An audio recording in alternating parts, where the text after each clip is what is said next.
If your Ford Explorer key fob isn't working, don't worry. Let's go through some simple steps to fix it. First, check the battery. Most issues come from a dead battery inside the fob. Flip your key fob over, look for a small notch, and use a coin to gently pry it open.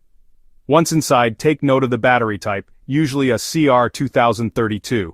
Replace it with a fresh one, making sure the plus side faces up. Snap the fob back together. Still not working? Try getting closer to your vehicle. Sometimes interference or weak signal can cause issues, especially in crowded parking lots.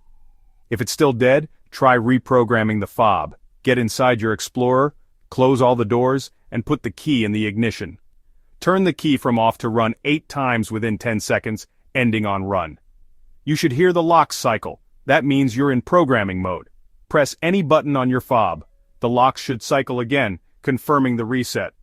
If none of these steps work, your fob may be damaged, or the issue could be with the car's receiver.